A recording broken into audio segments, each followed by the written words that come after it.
மாவட்ட அளவிலான 4வது ஸ்ரீ நவகோடை நினைவு டிராபி கூடைப்பந்து போட்டி நேரு ஸ்டேடியம் எதிரே உள்ள கூடைப்பந்து மைதானத்தில் துவங்கியது. இதில் 13 வயதுக்கு உட்பட்ட மாணவியர் பிரிவில் 7 அணிகள் பங்கேற்றன. தவிர 16 வயதுக்கு உட்பட்ட மாணவியர் பிரிவில் 9 அணிகள், 13 வயதுக்கு உட்பட்ட மாணவர்கள் பிரிவில் 17 அணிகள், 16 வயதுக்கு உட்பட்ட மாணவர்கள் பிரிவில் 12 அணிகள் பங்கேற்றன. வரும் 22ஆம் தேதி வரை போட்டிகள் நடக்கின்றன. காலை துவங்கிய 16 வயதுக்கு உட்பட்ட மாணவர்களுக்கான முதல் போட்டியில் SVGV அணியும் YMCA அணியும் மோதின.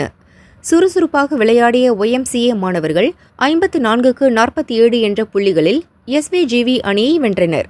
அதிகபட்சமாக SVGV வீரர் வியாஸ் 17 புள்ளிகளும் YMCA வீரர் தரன் 16 புள்ளிகளும் பெற்றனர். 13 வயதுக்கு உட்பட்ட மாணவியருக்கான முதல் போட்டியில் பாரதி அணியும் SVGV அணியும் மோதின. இதில் SVGV அணி 47க்கு 22 என்ற புள்ளிகளில் பாரதி அணியை வென்றது. பாரதி அணி வீராங்கனை அனோகா 7 புள்ளிகளும், SVGV வீராங்கனை அக்ஷிதா 13 புள்ளிகளும் எடுத்தனர். தொடர்ந்து போட்டிகள் நடக்கிறது.